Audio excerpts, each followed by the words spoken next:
chorar e que lhe dói os braços e que aquilo é estúpido. Enfim, mas também sabe como é que é. Ela é de ciências exatas e não percebe nada de teleféricos.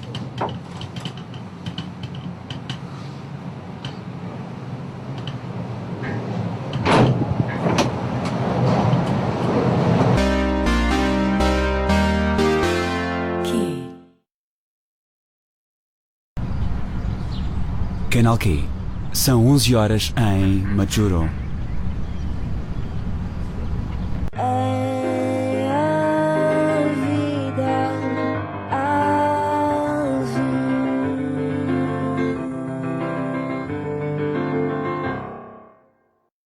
Ora, sejam bem-vindos a este programa. Quem é que nós hoje juntamos aqui? Juntamos muitas pessoas, juntamos a professora Teresa Damasio, que vem aqui falar, entre outras coisas, de formação profissional. É incrível.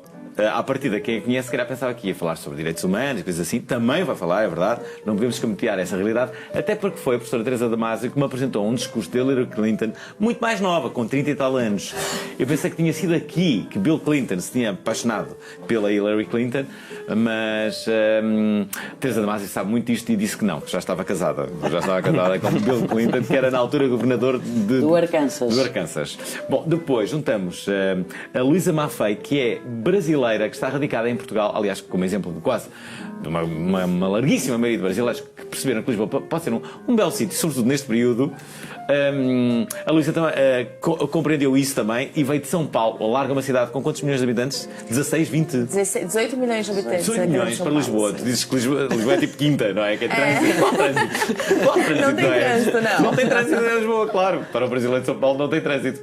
Bem, e depois juntamos ainda o Eduardo Breda, que é ator, mas também realizador, e que vive a sua vida dentro de um comboio, do Intercidades, porque divide a sua vida entre o Porto e Lisboa. Ontem falava com o Albano Jerónimo, que neste momento faz o mesmo. Passa temporadas no Porto, em Lisboa, vai e anda ali, não sei o quê. Casou-se. O Albano Jerónimo casou-se. Notícia triste para todas as mulheres que tinham alguma esperança em Albano Jerónimo nos próximos anos. Penso que não deverão contar com isso. Sobretudo que ele está a passar uma grande fase, não é? O Albano Jerónimo está em todo lado. Não é? Ele tem altas, acabou de estrear um espetáculo no Teatro São João. É verdade, é e verdade. Agora Lá também está. com Por o isso é que ele está a fazer um grande sucesso. Olha, vamos começar aqui pela professora. Vamos falar sobre formação profissional.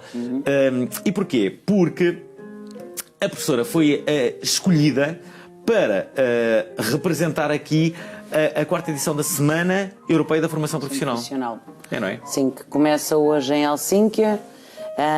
Em muitos países, 44, não é? Sim. Portanto, para além da União Europeia, dos Estados-membros, há mais países que fazem parte desta semana, que é organizada pela Comissão Europeia, decorre em Helsínquia por causa da presidência finlandesa, e em todos os Estados-membros há embaixadores, que são escolhidos pela Comissão com a autorização, obviamente, das autoridades nacionais, e que visa promover as escolas profissionais, o ensino profissional e a formação profissional, que são duas dimensões distintas, não é? E que entronca naquilo que falava há pouco dos direitos humanos, não é? Porque sem trabalho e sem educação nós não conseguimos atingir o artigo 1º da Declaração Universal dos Direitos Humanos, que diz que nós somos todos iguais em direitos e deveres.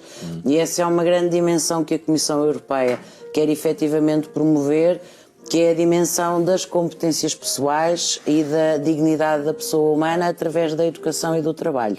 E, portanto... já agora, a professora Teresa Damasio trouxe-nos alguns vídeos.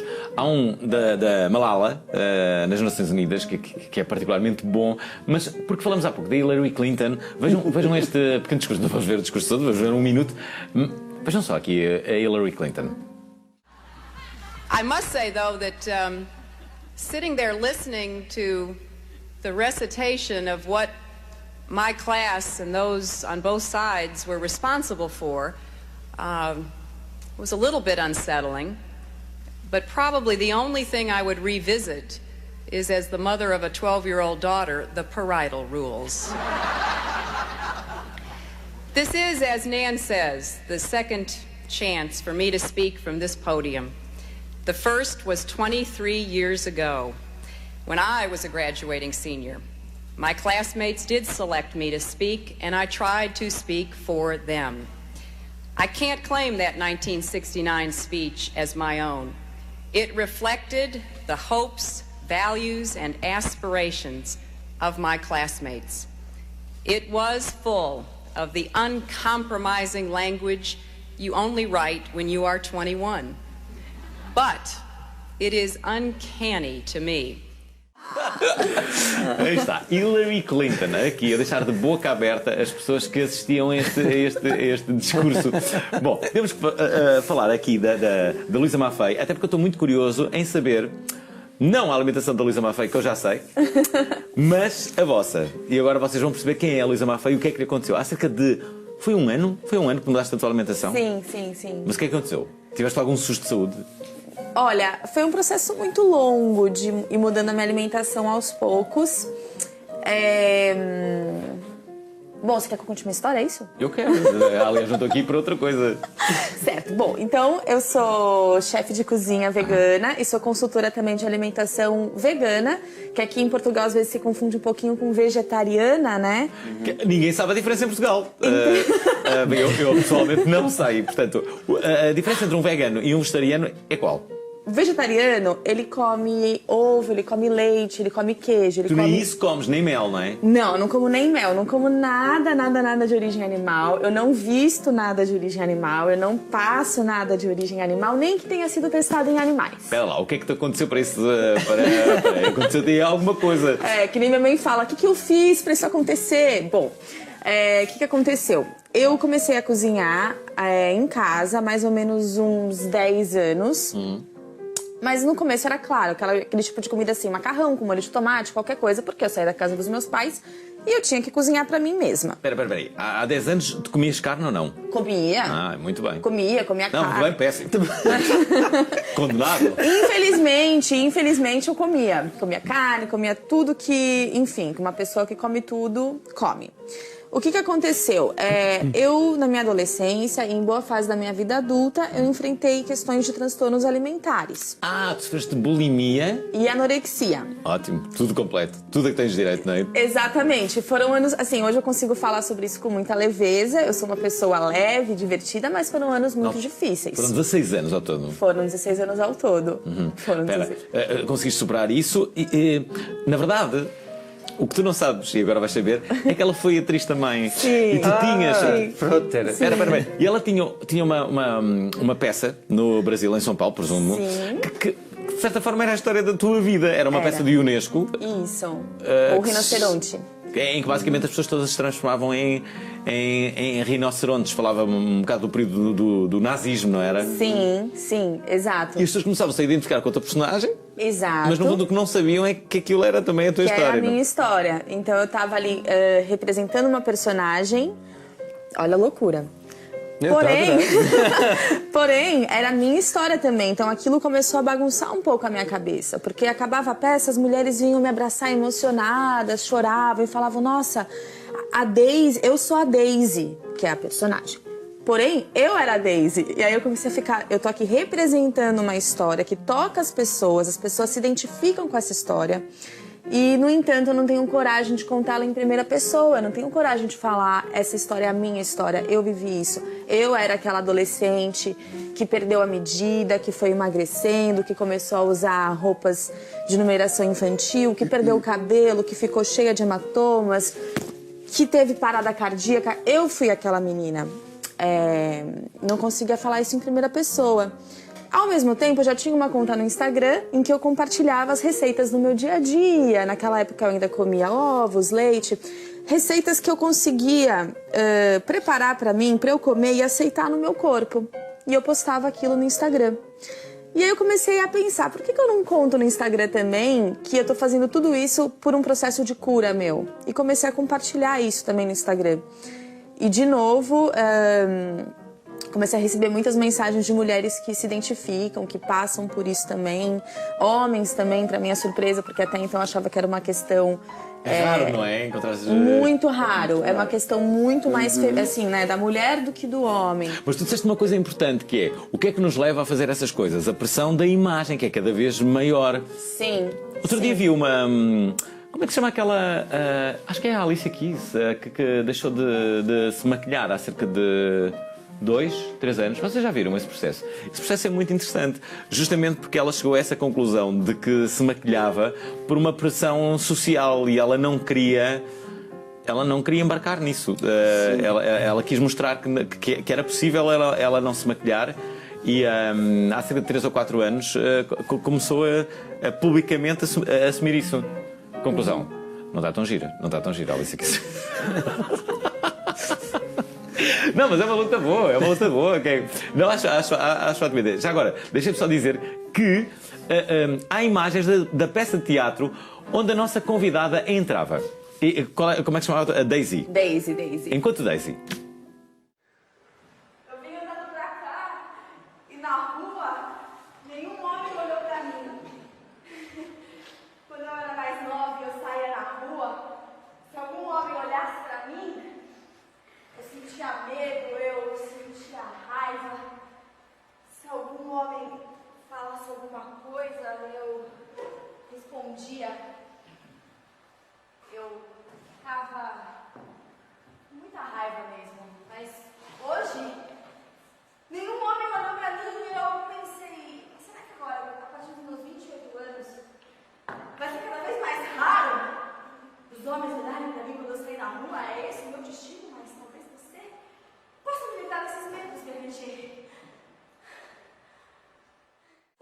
Mas tu no final dizias às pessoas que aquela história acabava por ser uma coisa mais biográfica ou assim? Ou? Sim, a peça ela era bem performática, né? Então a gente não tinha quarta parede, era uma arena, era totalmente performática.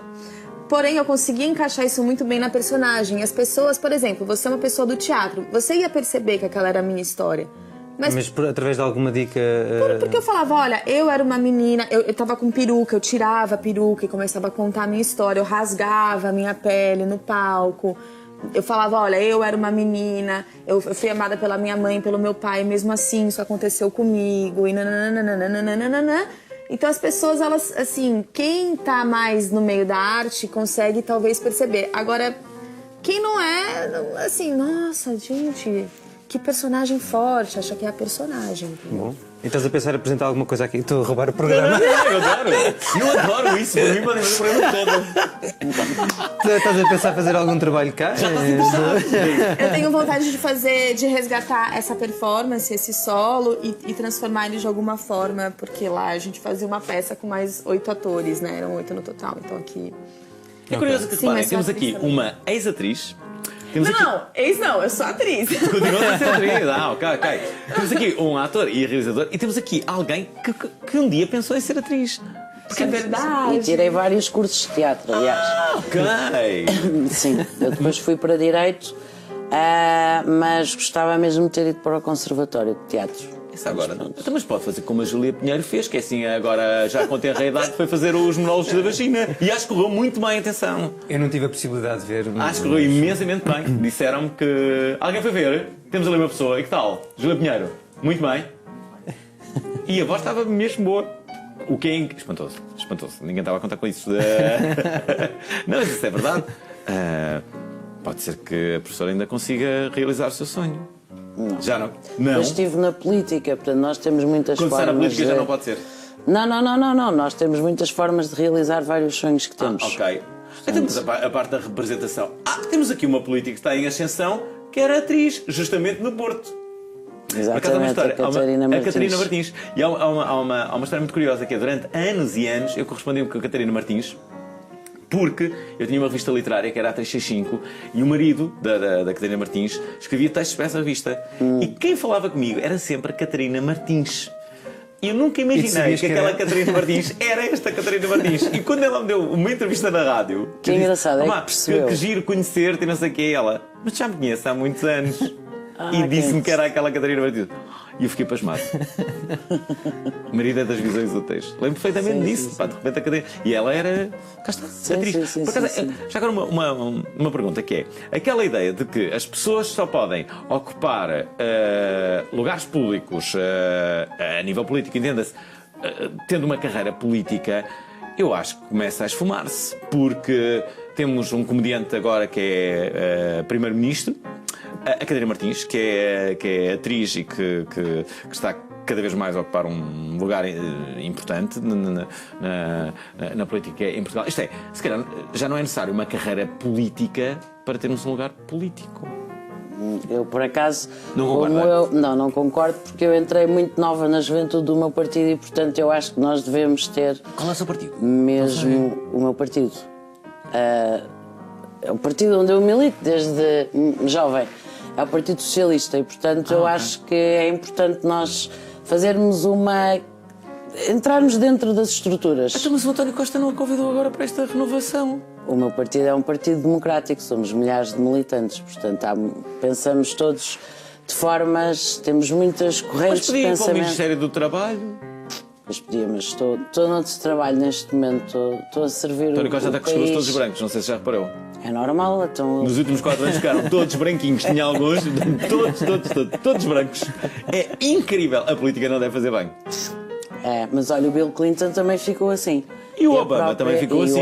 Não há nenhum que safe. E a própria Hillary Clinton. Um político que quer assumir uma posição já sabe, olha, uma das coisas é a imagem vai isso é que o Donald envelhecer 10 anos. Trump tem aquela cabeleira, não é? Exatamente. O Donald Trump pinta ali bem o cabelo. Deve pintar. E aquele bronze é mesmo solário, rasca, daqueles solários. É natural. É aquele solário de promoção, sabes? Que é aquela promoção. Faço 2 e pago uma, é esse salário que o Donald Trump usa. Olha, nós ainda não falamos aqui com o Eduardo Breda, quase. Eduardo, tu vens aqui falar sobre uma outra coisa, na verdade sobre uma série. É verdade, foi uma coisa incrível que me aconteceu o ano passado. Foi assim uma experiência que eu não estava à espera. Eu estava a trabalhar no Porto, na altura até, quando de repente me ligaram para vir fazer um casting aqui a Lisboa para uma série japonesa. Na altura aquilo parecia-me assim meio surreal, o que é que eu vou fazer uma série japonesa? Está bem, pronto, ok. Na altura até estava com os ensaios, foi difícil gerir, nem tive para ir. Lá consegui, pronto, e vim num instante cá a Lisboa fazer o casting. O que é que de repente se tornou extraordinário? Foi que estava a fazer uma personagem que era o Francisco Lázaro, que foi um maratonista português, que participou nos Jogos de 1912 em Estocolmo. Era a primeira vez que Portugal estava a participar nos Jogos Olímpicos.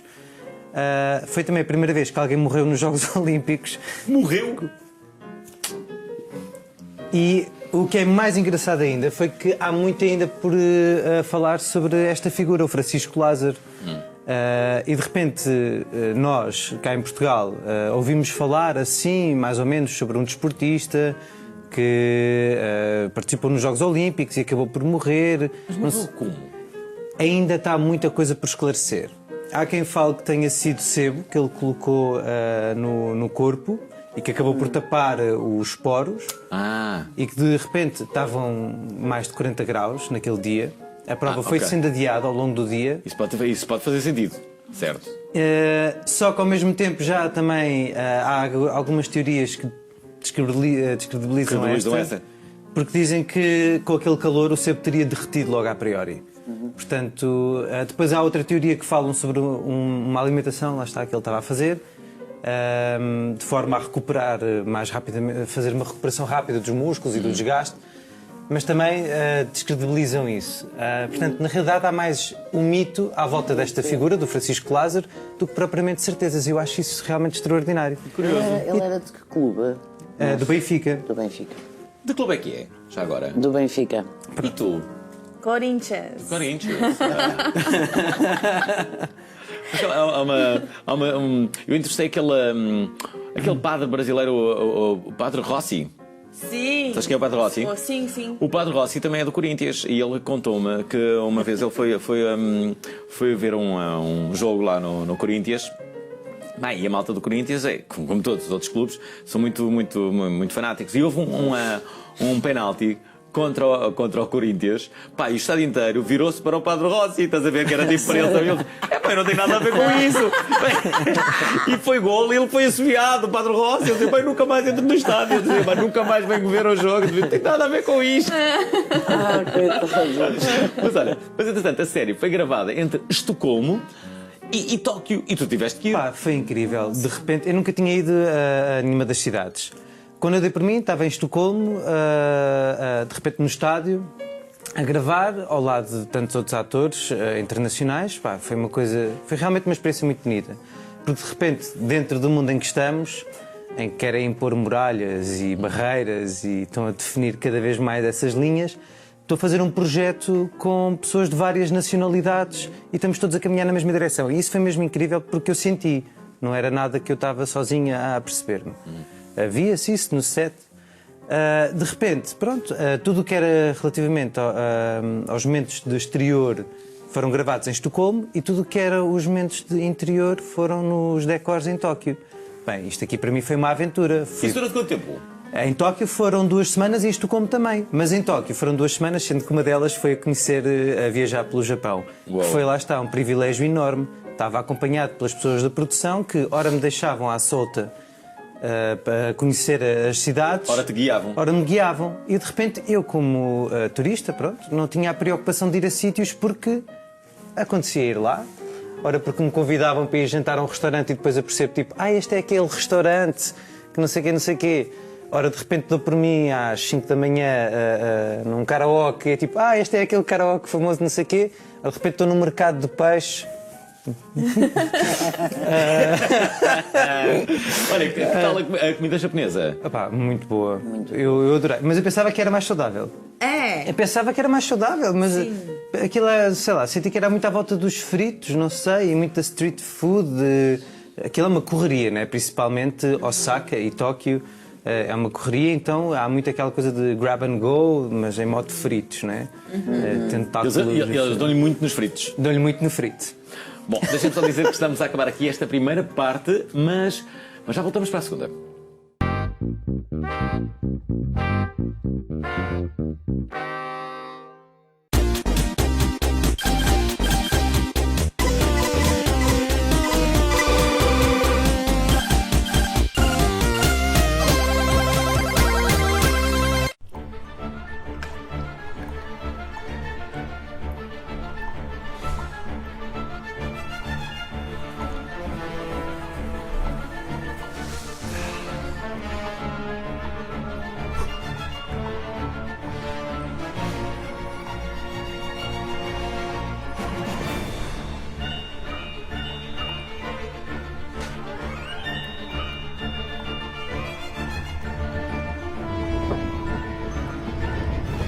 Nem todos os heróis usam chapéu, casaco de cabedal e chicote.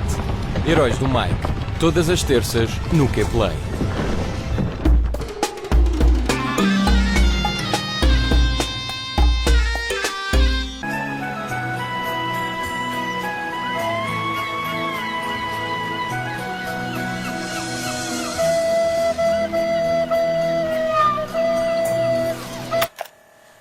Ao fundo do poço e ao fundo do mar, que é como quem diz, há coisas que não têm mesmo salvação.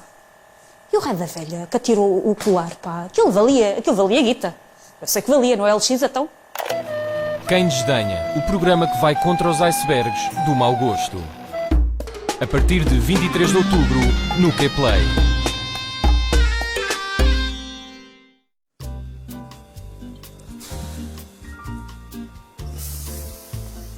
Vá lá. Não. Vá lá, avó. Não.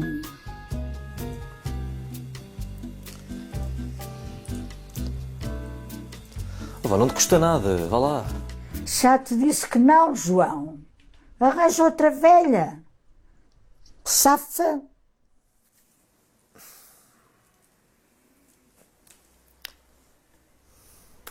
Os mesmos criadores dos tutoriais da Dona Margarida trazem-lhe agora uma nova série. Boas pessoal, eu sou a Norma Normal e estou muito feliz por estar aqui para fazer o meu primeiro vídeo.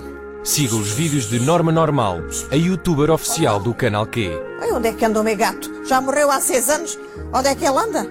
Eu já faço unboxing há anos. Norma Normal, em novembro, no Qplay.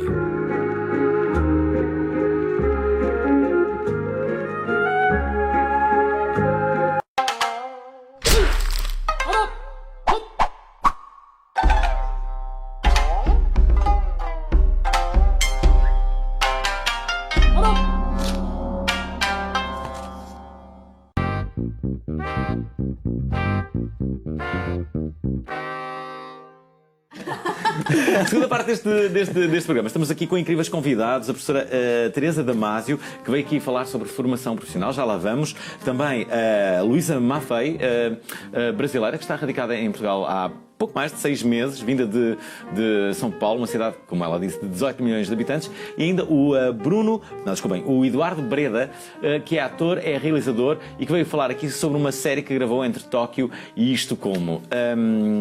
Voltando aqui, de novo, à professora, falar um pouco sobre a formação profissional. A ideia que vingou durante uns anos é quem ia para a formação profissional é porque não tinha capacidade para seguir os estudos. Essa ideia já foi... Sim. Essa ideia ainda existe? Eu acho que ainda existe, não é? Ainda existe esse preconceito por parte das próprias famílias e dos próprios alunos. Mas creio que cada vez mais se conhece o ensino profissional e se percebe que, muitas vezes até ao contrário do ensino científico ou humanístico, o aluno trabalha muito, está permanentemente a ser avaliado e tem uma grande ligação ao mundo do trabalho, porque ele entra em estágio logo no primeiro trimestre. Por outro lado, as ofertas educativas no ensino profissional são gigantes e são muito atualizadas, estão em permanente busca das tais profissões de futuro, porque o aluno tira um ciclo formativo e ele acaba com uma qualificação essa que está dentro de um catálogo nacional de qualificações, que é depois também harmonizado em termos europeus, e depois, se quiser, pode prosseguir estudos para o ensino superior ou pode ingressar no mercado de trabalho. E aquilo que nós vimos cada vez mais é pessoas a irem para o ensino profissional como primeira escolha, aos 14 anos. E uma das coisas que vai acontecer em Helsínquia, na sexta-feira, nos Excellency Awards, é que nós vamos ter pessoas que vão, jovens, que vão dar voz ao ensino e vão dizer de todos os 44 países, vão dizer porque é que escolheram o ensino profissional. Vai estar em Helsínquia? E porque é que eu vou estar em Helsínquia amanhã. Eu, na realidade, devia estar lá hoje. Não estou, porque vim aqui gravar o programa. E porque tenho hoje à tarde os 30 anos de uma das nossas escolas. É por causa dos 30 anos. E não podia faltar. E por outro lado, o ensino profissional promove o trabalho digno. E vamos novamente aos direitos humanos, não é? E o trabalho digno, como se sabe, hoje em dia é estrutural em democracia. Para termos Estados de Direito democráticos e pluralistas, e essa também é uma das grandes lutas da Comissão Europeia. Ainda não temos os novos comissários, portanto vamos estar em Helsínquia com os antigos comissários, mas a Europa Social promove efetivamente muito toda a dimensão, e acho que é muito importante nós percebermos que, e aqui a minha colega de programa com certeza será uma das razões, a União Europeia é um espaço político e social único no mundo, e nós europeus muitas vezes não falamos sobre isso. A saúde pública, a educação, o acesso à cultura, à arte. Portanto, há efetivamente uma grande diferença entre a União Europeia, os tais direitos, valores e princípios que estiveram na origem da União Europeia, e aquilo que são os outros espaços do mundo. Já agora, porque temos aqui a professora Teresa Damásio, ela trouxe-nos alguns discursos que considera importantes, o da Malala, já aqui falamos, o da Hillary Clinton, bom, e talvez um dos mais famosos de sempre, que é o do Martin Luther King. Go back to Mississippi. Go back to Alabama, go back to South Carolina, go back to Georgia, go back to Louisiana, go back to the slums and ghettos of our northern cities. Knowing that somehow this situation can and will be changed. Let us not wallow in the valley of despair. I say to you today, my friend,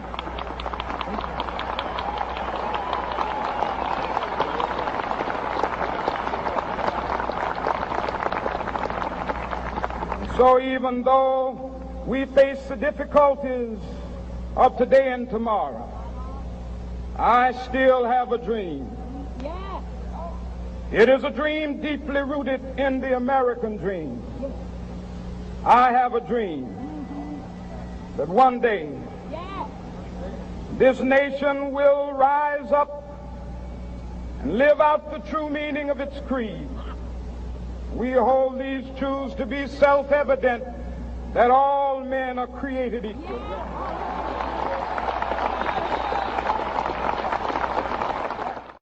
Aí está. Tinha um sonho. O que não previa nesse sonho é que morresse tão cedo. E foi uma pena ter morrido. De resto, também enviou um discurso de Kennedy que também morreu cedo demais. É verdade. Talvez pelos seus discursos. Os discursos não dão muita saúde, não era?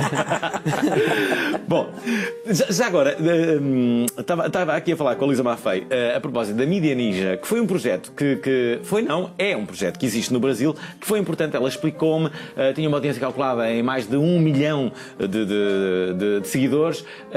Foi importante também porque nas manifestações brasileiras os mídias tradicionais não cobriam e a Mídia Ninja foi lá e fez isso. Ao mesmo tempo, em várias cidades do Brasil, levou a cultura, sobretudo as cidades mais pequenas, e curiosamente começou-se a aventurar noutras cidades, não só as cidades mais pequenas do Brasil, mas também em Lisboa, e sei que no futuro até pensam que ir para Nova Iorque. Por exemplo, a minha pergunta o projeto Mídia Ninja esteve em Lisboa por um curto espaço de tempo, mas a ideia era essa, não é? Sim. Era colocar uma plantinha e depois ir embora. Sim, a ideia era essa, e era também conseguir narrar para o mundo e marcar uma presença aqui na Europa de uma democracia brasileira que está falindo, que está ruindo. Então a gente queria também estabelecer um espaço aqui para poder contar essa história, para poder e defender a nossa democracia também de alguma forma, porque dentro do Brasil isso está ficando cada vez mais difícil e precário. Então aqui eu acho que a Mídia Ninja conseguiu um espaço para promover debates que no Brasil de repente não é que eles não aconteceriam, mas eles teriam muito ruído, eles seriam deturpados. Então, no Brasil, a gente está vivendo essa coisa terrível das fake news. Então, tudo aqui que também, mas nós temos uma coisa agora muito curiosa, que é o polígrafo.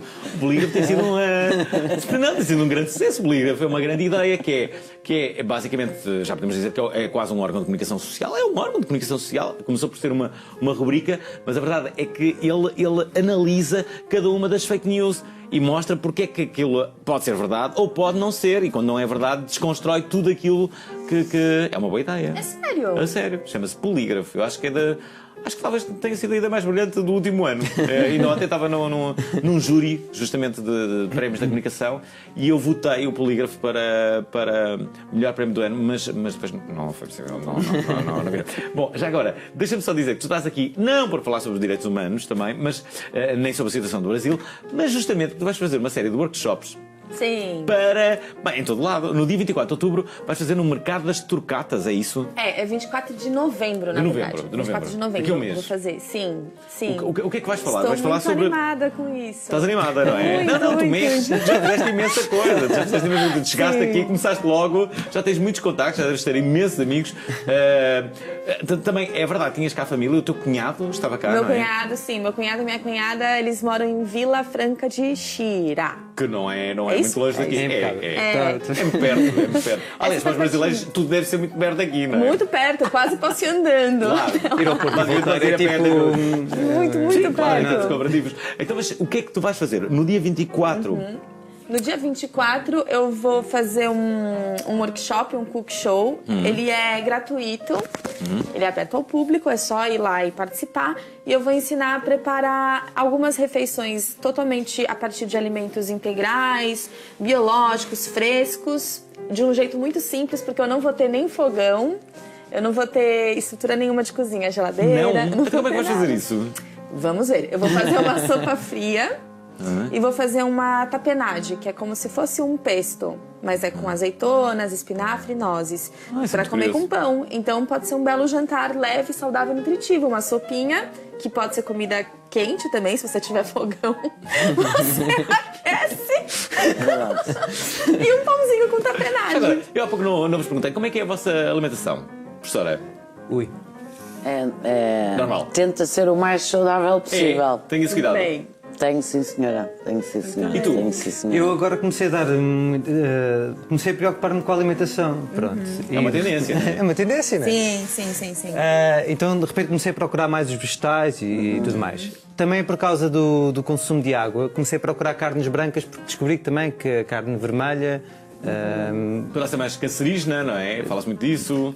A nível da alimentação, portanto, esta questão de toda dos antibióticos e não sei o quê, que é injetado nas carnes, isto faz-me toda uma confusão danada. Mas eu não consigo fugir da carne, ainda assim, nem dos ovos, nem dos queijos. Nada, não é? Já agora, deixa-me dizer, se calhar já os conheces, tiveram aqui há bem pouco tempo duas pessoas, que são, de resto, um casal, são namorados, e eles vão abrir um restaurante que é este mês. Kitchen Dates. É isso mesmo. Já conheces, claro. Adoro. Pois, que é o primeiro restaurante sem caixote de lixo. A ideia de que tudo irá ser aproveitado. Eles já abriram ou não? Deve estar quase. Estão quase abrindo.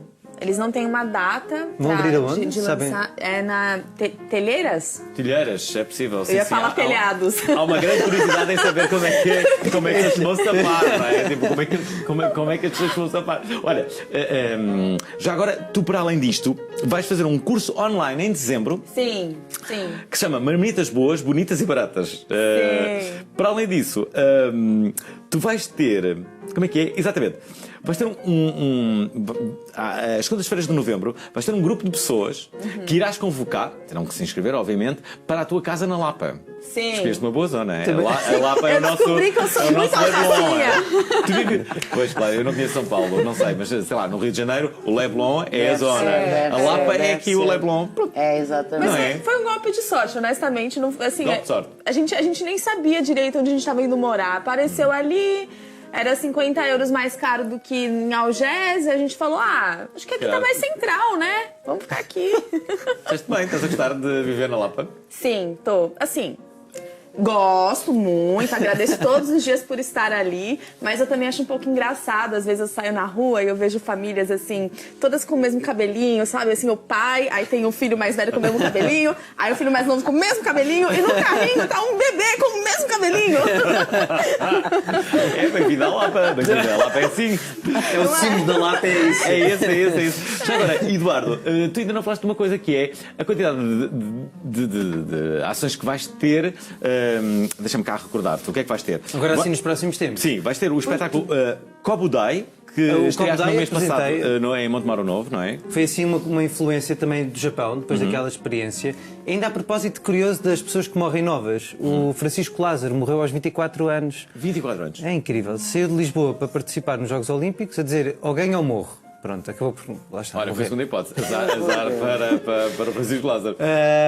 Mas sim, durante estas viagens todas no Japão, cruzei-me com esta espécie que se chama Kobudai, que é um peixe que muda de género quando encontra outro da mesma espécie. E comecei a escrever uma ficção. Essa agora, muda de género quando... Isso é um peixe super incrível. contemporâneo, não é? Isso é incrível. E de repente isto começou-me a interessar muito sobre esta mudança e esta necessidade também de nós evoluirmos e de construirmos um outro corpo, seja este metafórico, ou seja nós estamos a falar de ideais. E pronto, comecei a escrever esse espetáculo que apresentei em Montemoro Novo e que agora vou querer também continuar a trabalhar nele para, no início do próximo ano, talvez apresentar aqui. No dia 25 de outubro vais estrear? No Teatro Aberto, A Doença da Juventude, com uma equipa muito, muito, muito boa. Está quase aí e vai ficar até dezembro. Diz? Quem é a equipa? Olha, a encenação é da Marta Dias e a versão cénica, a dramaturgia. Depois entrará a Carolina Carvalho, a Helena Caldeira, a Madalena Almeida, a Filipe Ariosa, Samuel Alves, o Vítor Andrade. Como é óbvio. Eu tenho sempre estas coisas. Nunca se deve dizer, deve ter um ou outro. Mas trabalhaste enquanto tu disseste e agora. Então, mas até dezembro no Teatro Aberto. Até dezembro no Teatro Aberto.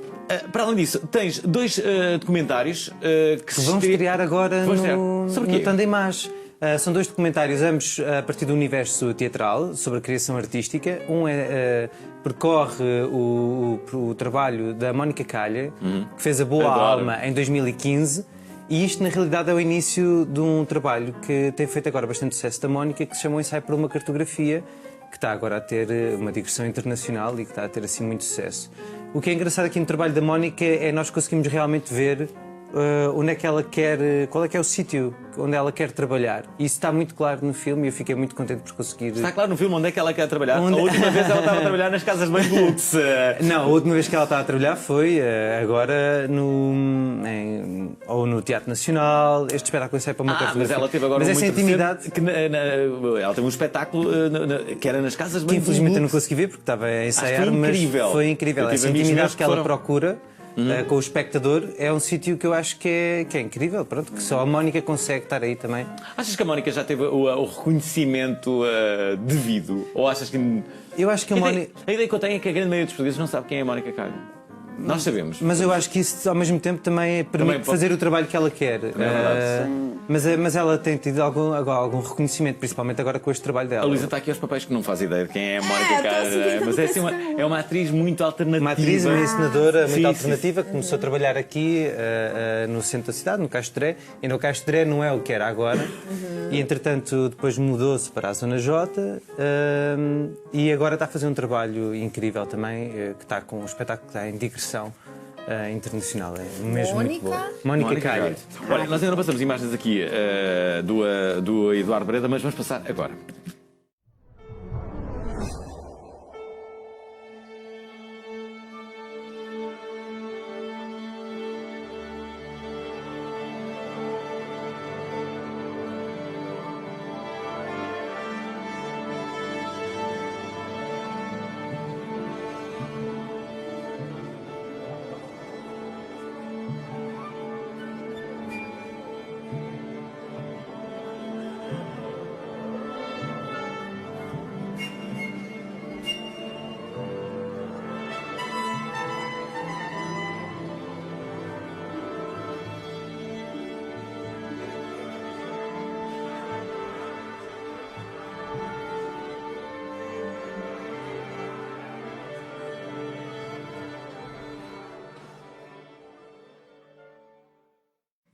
Estamos quase no final deste programa, alegações finais, portanto.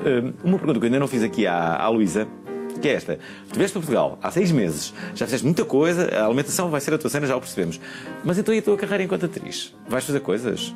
Eu decidi que esse ano eu ia me dedicar 100% à cozinha. Okay. E foi isso que me deu liberdade também de vir aqui para Portugal, porque eu sabia que com cozinha a gente trabalha em qualquer lugar do mundo, né? Com teatro é assim, é um pouco mais instável, mas também se trabalha, ainda mais falando a mesma língua, né? Então a gente pode conversar depois. Não é? Com cozinha tu trabalhas em qualquer lugar do mundo. Sim, em qualquer lugar do mundo. Mas, é como eu te disse, você falou, ex-atriz. Eu acho assim, ninguém deixa de ser atriz, porque é uma coisa que tá... Pra vida. Na veia. Tá na veia. Para a vida, porque eu nunca tinha pensado nisso. Não é? Mas assim, eu sou uma pessoa criativa. Eu exerço minha criatividade na alimentação, no palco, em outros lugares também. Uma pergunta que eu não lhe fiz. Mas nunca chegou a representar, ou chegou? Eu acho que nós representamos todos os dias, não? Está bem, mas representar num palco nunca subiu. Não. Quer dizer, no curso tive várias coisas, obviamente. Nos cursos, fiz 2 cursos de teatro, aliás. Ok. Ficou com essa encravada na garganta? Sim, gostava mesmo de ser atriz. E tenho um enorme respeito pelos atores. Tenho a sorte de, numa das nossas instituições, na Universidade de Lusófona, nós termos um grande curso de cinema e de artes, de vídeo, enfim, muitas coisas. E acho que é das áreas onde nós, na sociedade, onde nós devemos ter mais respeito pela cultura. E acho que todos os governos deviam dar muita importância à cultura. E acho que não há democracia. Sim, claro que... E agora colocar essa pergunta. Será que posso? Eu acho que dá, não é? Eu acho que dá. Temos um Ministério da Cultura, continuamos a ter, e acho que não há democracia sem arte, sem... O Jorge Paixão da Costa não está na Lusófona? Está. Eu tenho um segredo para vos dar. Está. Estão preparados? Está e é uma pessoa o Jorge Paixão da fantástica, Costa vai ter uma série no Netflix. É verdade, ele é muito Sabias disto? bom. Não, mas ontem mas fiz aquela reação de uma verdade muito fresca. Ele vai ter uma série no Netflix e isso pode ser... muito bom. Pode ser muito bom. Ele é muito abriu bom. aqui os estudos em Espanha, não foi? Sabe que ele veio Jorge Paixão da Costa à Guiné. Ele é uma pessoa extraordinária. Passa a vida em África que eu sei. O que é que tem em África? Tenho várias escolas e adoro várias África. Escolas? Muitas escolas, sim. muitas escolas. Convém aqui dizer que a professora... E a alimentação, lá está, em África é uma coisa muito importante e muito natural. E a dizer que a professora Teresa da Maio é administradora do grupo Ensinos, que é o maior no ensino privado em Portugal. E que, por sua vez, faz parte do grupo Lusófono, que é o maior grupo de ensino da língua portuguesa no mundo. E temos escolas no Brasil, mas eu sou responsável por África e vou muito à África, eu gosto muito. Por isso passa a vida em África, por causa disso. Sim. Ver Eu as gosto escolas. muito. Sim, e gosto muito da África. Qual é o seu país favorito em África? Ou o seu Eu não posso dizer isso. Então diga lá, vou fazer a pergunta ao contrário. Qual foi o sítio da África que visitou mais vezes? Boa pergunta. É a Guiné-Bissau. Ok, gosto da Guiné-Bissau. Não, mas gosto de Moçambique, de Angola, de Cabo Verde. Eu não posso dizer isso. Eu tenho alunos de todos os países e eu sinto-me, quando eu piso aquela terra, eu sinto-me em casa. Mas vai lá, mas não vai dar aulas, vai ver se está tudo bem. Não vou dar aulas, vou trabalhar nos nossos projetos. Para a semana vou a Cabo Verde, vamos abrir uma nova escola na Ilha do Sal e tenho sempre antigos alunos que hoje exercem cargos e depois também pela política tenho sempre os camaradas meus nestes países todos e é muito bom. E eu adoro mesmo a África, o cheiro, toda a gente. Que giro. Utilizou o termo camaradas, que normalmente só as pessoas do PCP usam, não é? Não, no PS usamos camaradas. Usam? Por que nunca viu o António Costa a dizer camarada? Ele diz camarada? Deve dizer. O camarada? Deve dizer, acredito que sim. Dizemos todos. Porque é uma forma muito prática, entre aspas, de nos tratarmos e também significa os laços que temos entre nós. São laços de solidariedade e de fraternidade. Gosto-me bem isso, mas a palavra camarada ficou muito conotada com o Partido Comunista, não é? Da mesma forma que o 25 de Abril e o cravo ficou muito associado com a esquerda. Como se alguém de direita não pudesse usar um cravo. Mas é verdade, podem usar também, não é? Bom, nós não temos, mais tempo. Estava cheio de vontade de falar agora. Agora é que estava com a banda. Vamos acabar agora, senão fica mais simples aqui. Bom, temos que acabar aqui com o programa. Agradecer aqui aos três, à Luísa Maffei. Já agora, onde é que as pessoas te podem acompanhar? No teu Instagram, não é? Que estás sempre a publicar coisas. @Luísa Maffei. Vejam, com porque S, é imperdível. Sim. E se forem lestes, podem conhecer a casa dela na Lapa, naqueles tais grupos de novembro, só para 8 pessoas. Bom, o Eduardo Brandão teve aqui a falar sobre o seu percurso. Não percam também a peça que vai agora estrear no Teatro Aberto e que vai ficar até dezembro e que se chama A Doença da Juventude. A Doença da Juventude. Pronto, obrigado aos três por terem vindo. Acabamos aqui o programa e voltamos amanhã.